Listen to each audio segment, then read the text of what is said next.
അതൊക്കെ ഞങ്ങൾ പെണ്ണുങ്ങളുടെ കാര്യം. അതൊന്നും നീ അറിയേണ്ട ആവശ്യമില്ല. എനിക്ക് അറിഞ്ഞില്ലെങ്കിൽ ഒരു കുഴപ്പമില്ല. ഞാൻ വെറുതെ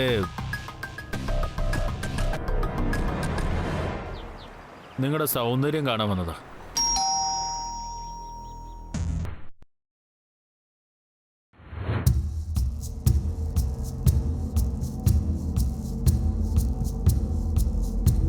എവിടെയാ നീ? റൊമാൻസ് ചെയ്യാനുള്ള നിന്റെ ഈ പുതിയ പുതിയ രീതികളുണ്ടല്ലോ, എനിക്ക് മനസ്സിലാവുന്നേയില്ല. ആരെങ്കിലും ഇങ്ങനെ കണ്ണുപൊത്തി കളിക്കുവോ? കൊച്ചു കുട്ടികൾ എങ്ങനെ ചെയ്യാ? നമ്മളും കുട്ടികളല്ലേ. വാ, എന്നെ പിടിച്ചേ. നീ ഇതെങ്ങോട്ടാ പോയേ?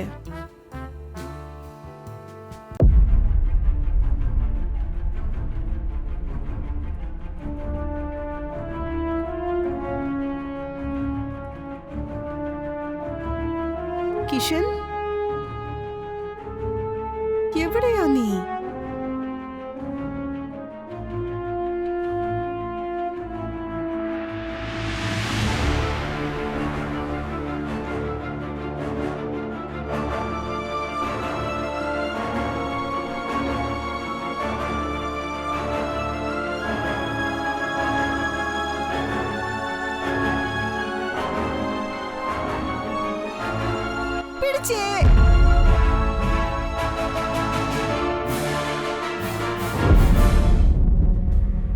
ഈ ആൽക്കഹോളിന്റെ സ്മെല്ല് എവിടുന്നാ വരുന്നേ?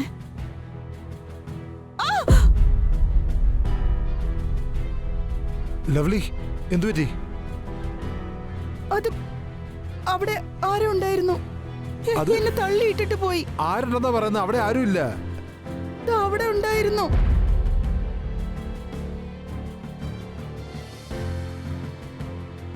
ഇവിടെ ആരും ഇല്ലടി വേണേ.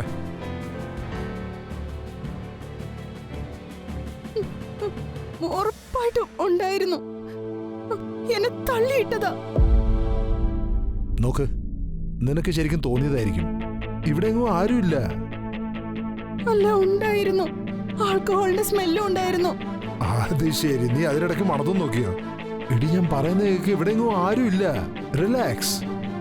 പിന്നെ ഇത്രയൊന്നും ആരുടെ അടുത്തും പോകരുത്. നിന്റെ ചുണ്ട് പോലും നുണ പറയും.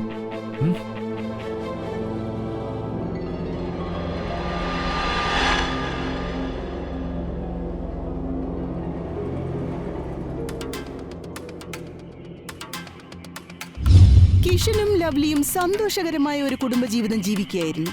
രണ്ടുപേരും തമ്മിൽ ഭയങ്കര സ്നേഹമായിരുന്നു.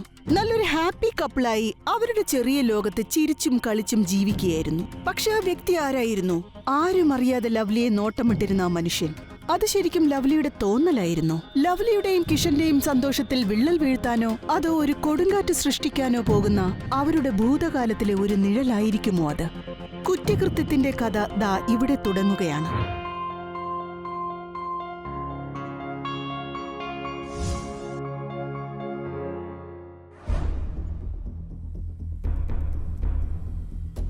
ഹലോ, എവിടെയാ നീ? ഒരാഴ്ചയായിട്ട് കണ്ടില്ലല്ലോ. ഞാനൊരു ജോലിക്കായി പുറത്തായിരുന്നു. നീ എവിടെയാ? ഞാൻ വീട്ടിൽ തന്നെ ഉണ്ട്. എന്താ ചെയ്യുന്നേ? ബോറടിച്ചിരിക്കുക. എന്നാ വാ, നമുക്ക് എന്നത്തെയും പോലെ കാണാം, ചില്ല് ചെയ്യാം. ആ പിന്നെ ഋഷഭും വരുന്നുണ്ട്. ഋഷഭും വരുന്നുണ്ടെന്നോ? ആ, അവനാ പറഞ്ഞ നമുക്ക് 3 പേർക്ക് ഇന്ന് കാണാന്ന്. എന്നാ ശരി, ഞാൻ ദാ വരിക. 1 മണിക്കൂറിലെത്തും. ആ ശരി, ഓക്കെ ഡൺ. Okay done.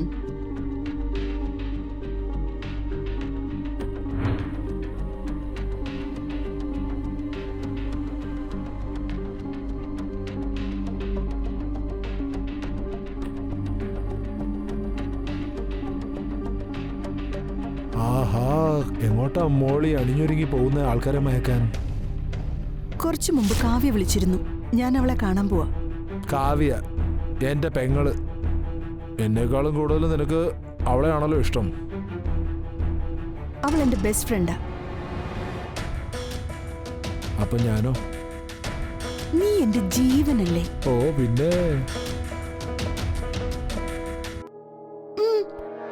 ഇപ്പൊ വേണ്ട, എന്റെ ലിപ്സ്റ്റിക് ഒക്കെ പാഴായി പോവും. നീയും നിന്റെ ഒരു ലിപ്സ്റ്റിക്കും. എന്നാ ശരി, ഞാൻ ഇറങ്ങാം. Bye bye. വേഗം വരണേ. ഹലോ, എത്ര നേരം എടുത്തു നീ വരാൻ? കൊള്ളാലോ, അടിപൊളിയായിട്ടുണ്ട് ഡ്രസ്. ഇന്നെല്ലാവർക്കും ഷോക്ക് അടിക്കും. എപ്പോഴും സുന്ദരിയായിട്ടിരിക്കാൻ എനിക്കിഷ്ടം നിനക്ക് അറിഞ്ഞൂടെ? ഞാൻ ഡ്രസ് ചെയ്ത് പുറത്തേക്ക് ഇറങ്ങിയ ആമ്പിള്ളേർ മൊത്തം എന്റെ പുറകെ ആയിരിക്കണം. അതൊക്കെ ശരിയാ. അല്ല, നിന്റെ ഋഷഭ് എവിടെ? എന്റെ ഋഷഭോ? ശരിക്കും എന്റേതായിരുന്നെങ്കിൽ. ആ, നടക്കട്ടെ നടക്കട്ടെ. ഈ ആണുങ്ങളെ വിശ്വസിക്കാനേ പാടില്ല. അവരാർക്കും സ്വന്തമാവില്ല. പക്ഷേ നിനക്ക് ബോയ് ഫ്രണ്ട് ഉള്ളതല്ലേ? ആരാ, മണ്ടനോ? അവനെ എങ്ങനെയാ സഹിക്കുന്നെന്ന് എന്നോട് ചോദിക്കരുത്. സൈക്കോയാടി അവൻ. ജീവിക്കാൻ വിടില്ലെന്നെ. എല്ലാ കാര്യത്തിലും സംശയം. എന്ത് പറഞ്ഞാലും സംശയം. നീ തന്നെ പറ, ഏതെങ്കിലും ഒരു പെണ്ണ് ഒരു ബോയ് ഫ്രണ്ടിന് പകരം ഒരു സെക്യൂരിറ്റിയെ കൂടെ കൊണ്ടു നടക്കുവോ? നീ പറയുന്നതും ശരിയാ.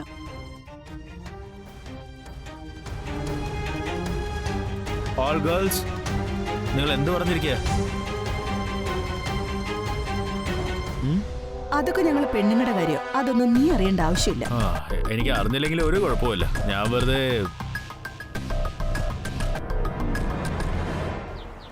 നിങ്ങളുടെ സൗന്ദര്യം കാണാൻ വന്നതാ.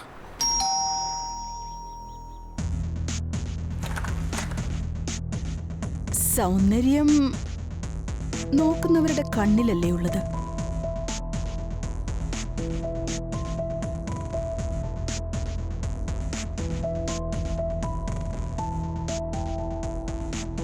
ഓഹോ, എന്നാ ആ പേരിൽ നമുക്ക് ഒരു ചിയേഴ്സ് അടിച്ചാലോ? തീർച്ചയായും. ചിയേഴ്സ്.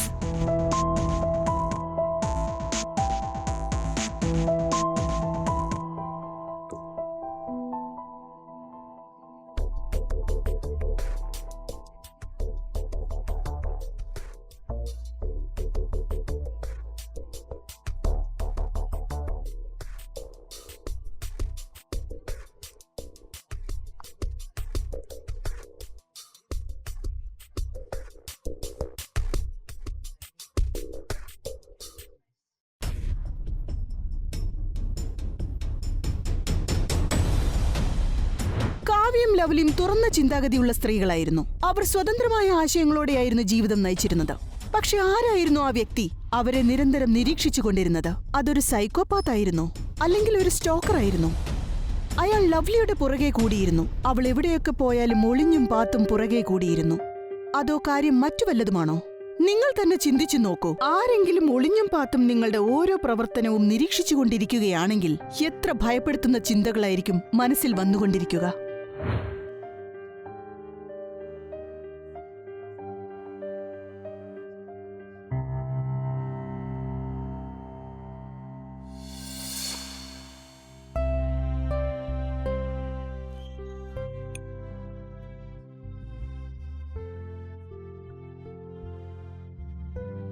നീ വന്നോ?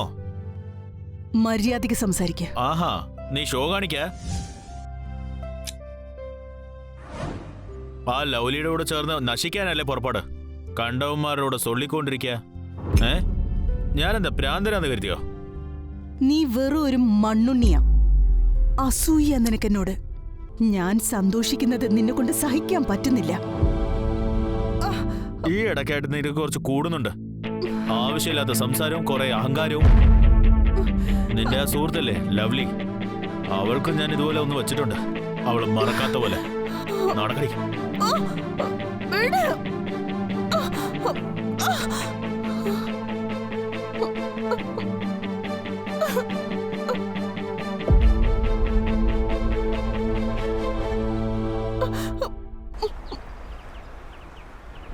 മയക്കുമരുന്നോ മദ്യമോ ഉപയോഗിക്കുന്നത് നല്ല കാര്യമല്ലെന്നും അത് സമൂഹത്തിന്റെ ഭാഗമാകാൻ അനുവദിക്കരുതെന്നും ഞാൻ വിശ്വസിക്കുന്നു.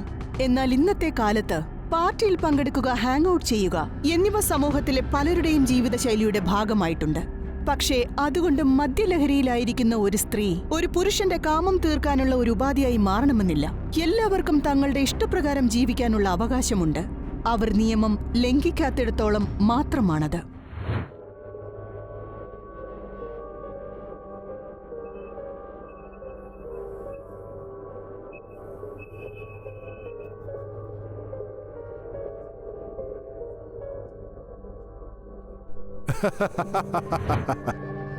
ഹലോ, കുഴപ്പമൊന്നുമില്ലാതെ തിരിച്ചെത്തിയോ? ഷടപടയെന്ന് പണിയൊക്കെ തീർത്തിട്ട് വേഗം ഇങ്ങോട്ട് വാ. എനിക്കിവിടെ ഒറ്റയ്ക്കിരുന്ന് ബോറടിക്കുക. Okay, by.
ആരായിരുന്നു അത്?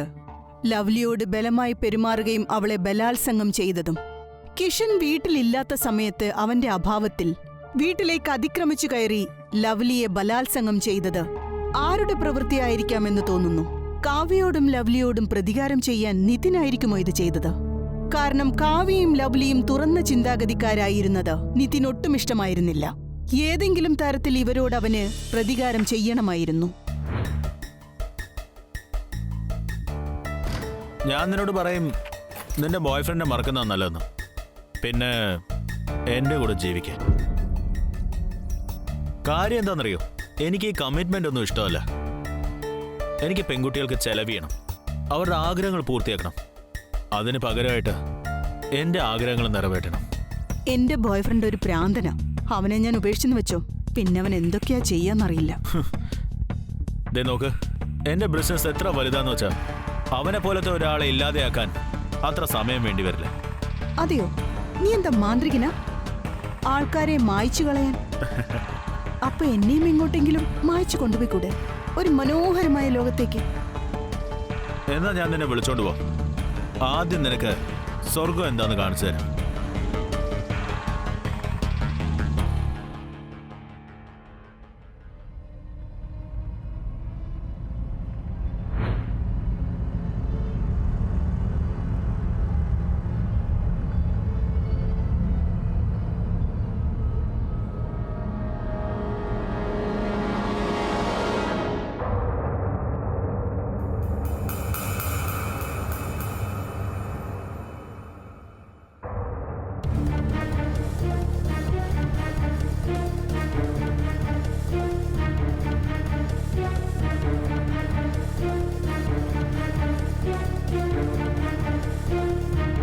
സാറേ, കാവ്യയുടെ ഋഷഭിനും ഡെഡ് ബോഡി ഇവിടുന്ന് കിട്ടിയേ.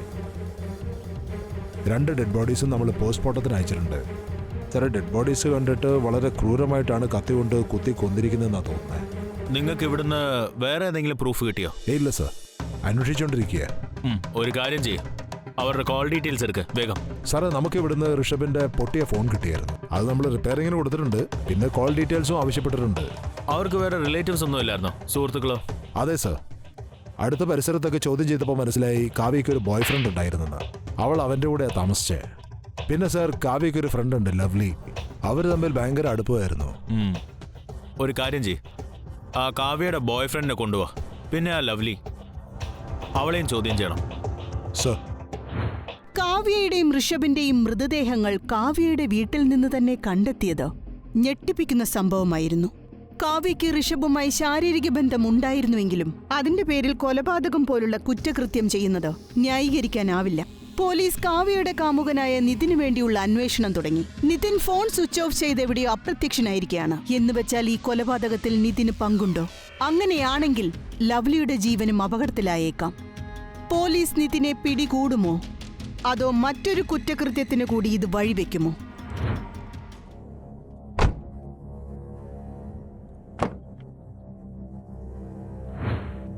ലവ്ലി മാഡം, ഞങ്ങൾക്ക് നിങ്ങളോട് കാവ്യ മാഡത്തെ പറ്റി കുറച്ച് കാര്യങ്ങൾ ചോദിക്കാനുണ്ട്. നിങ്ങൾക്ക് അറിയാവുന്നതുപോലെ തന്നെ മിസ്സസ് കാവ്യയെ ആരോ കത്തി കൊണ്ട് കുത്തി വളരെ ക്രൂരമായി വീട്ടിൽ വെച്ച് കൊലപ്പെടുത്തിയിരിക്കുകയാണ്. അതിനൊപ്പം തന്നെ അവളുടെ ബോയ് ഫ്രണ്ട് ഋഷഭിനെയും കൊന്നിട്ടുണ്ട്. Yes sir. കാവ്യ എൻ്റെ നല്ലൊരു ഫ്രണ്ടായിരുന്നു. അവരുടെ രണ്ടുപേരുടെയും മരണത്തെക്കുറിച്ച് കേട്ടപ്പോൾ എനിക്ക് ഒട്ടും സഹിക്കാൻ പറ്റിയില്ല.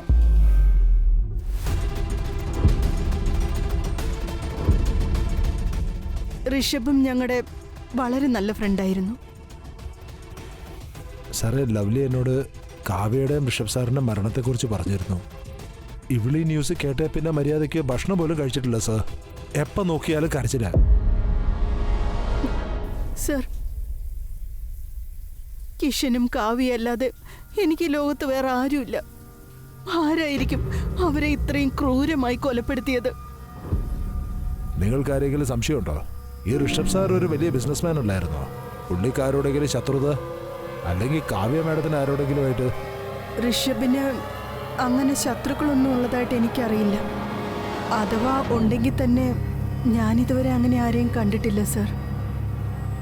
ആ, പക്ഷേ കാവ്യയ്ക്കൊരു ബോയ് ഫ്രണ്ട് ഉണ്ടായിരുന്നു. അവൻ ചെറിയൊരു സൈക്കോപാത്താ. അവളെ അനാവശ്യമായി തെറി വിളിക്കുക, അവളെ തല്ലുക, വഴക്കുണ്ടാക്കുക, ഇതൊക്കെ ചെയ്തിരുന്നു അവൻ. ഇവനെക്കുറിച്ച് കാവ്യ എന്നോട് പലതവണ പറഞ്ഞിട്ടുണ്ട്. ഒരുപക്ഷെ കാവ്യയുടെ ബോയ് ഫ്രണ്ട് കാവ്യയും ഋഷഭും ആ വീട്ടിൽ ഒരുമിച്ച് ഫിസിക്കൽ ആക്ടിവിറ്റിയിൽ ഏർപ്പെടുന്നത് കണ്ടിട്ട് ദേഷ്യത്തിൽ വന്ന് കൊന്നതാണെങ്കിലോ?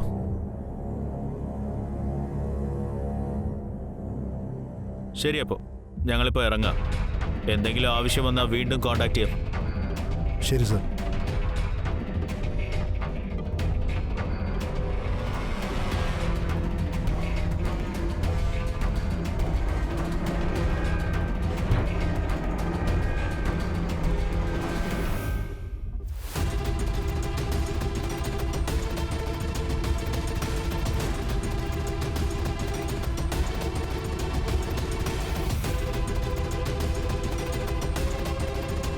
അവിടെ നിൽക്കണം.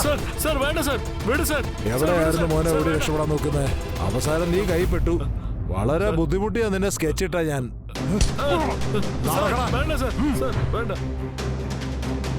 നീ വന്നോ?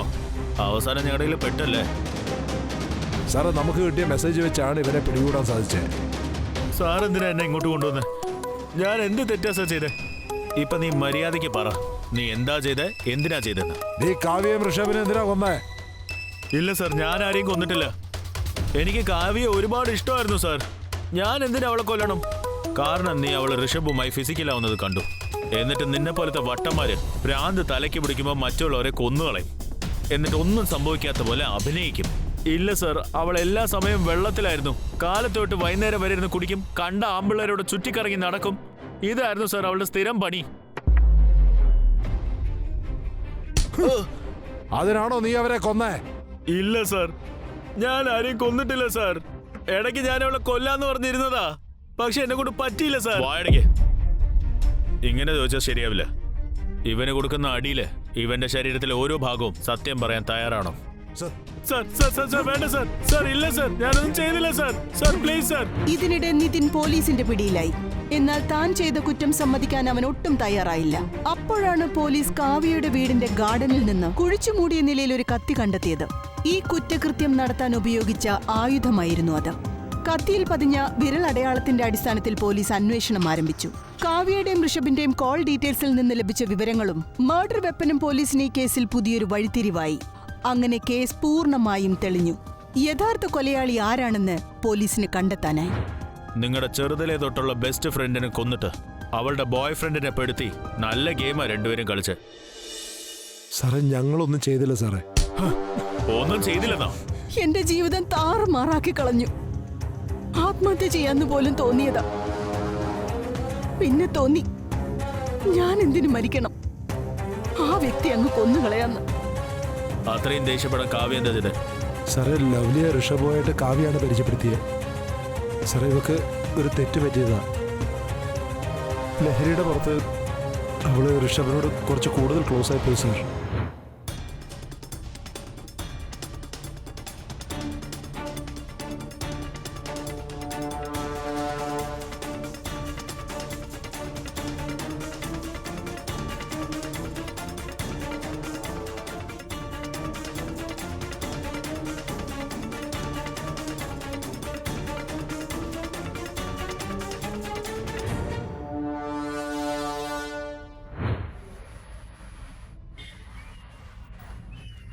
ബോധമില്ലാതിരുന്നപ്പോ ഞാൻ ചെയ്ത ഒരു തെറ്റ്. ഞാൻ അറിയാതെ ആ ഋഷഭന്റെ വീഡിയോ എടുത്തിരുന്നു. അതുമല്ല, എന്റെ വൃത്തികെട്ട കുറെ ഫോട്ടോസും എടുത്തിരുന്നു. എന്നിട്ട് അവൻ എന്നെ ബ്ലാക്ക്മെയിൽ ചെയ്യാൻ തുടങ്ങി.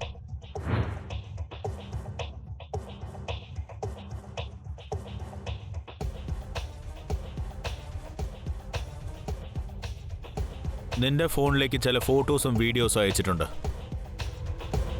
ഇന്ന് വരെ ഞാൻ നിന്നെ പോലെ ഒരു സുന്ദരിയായ പെൺകുട്ടിയെ കണ്ടിട്ടില്ല. ഞാൻ പറയുന്ന അഡ്രസ്സിലേക്ക് മര്യാദയ്ക്ക് വന്നു, എന്നിട്ട് എൻ്റെ രാത്രി സന്തോഷമാക്കിത്ത. അല്ലെങ്കിൽ ഈ ഫോട്ടോസും വീഡിയോസും ഞാൻ നിന്റെ ഭർത്താവിന് അയച്ചു കൊടുക്കും.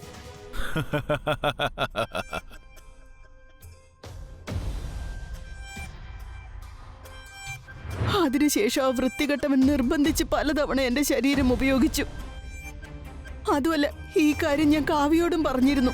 അപ്പോഴാ മനസ്സിലായത് അവൾക്കും ആ ഋഷഭുമായി ബന്ധമുണ്ടെന്ന്.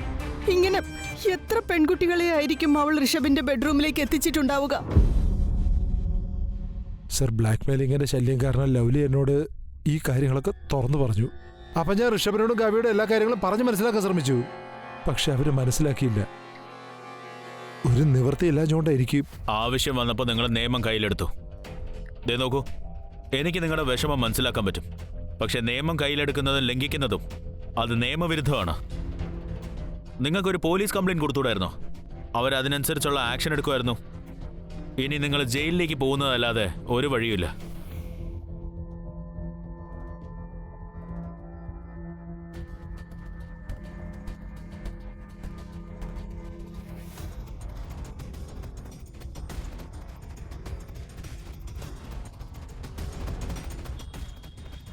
കാവ്യ ലവ്ലിയുടെ അടുത്ത സുഹൃത്തായിരുന്നു. എന്നാൽ സുഹൃത്തായി നടിച്ച് കാവ്യ ലവ്ലിയെ വലിയൊരു വഞ്ചനയ്ക്ക് ഇരയാക്കി.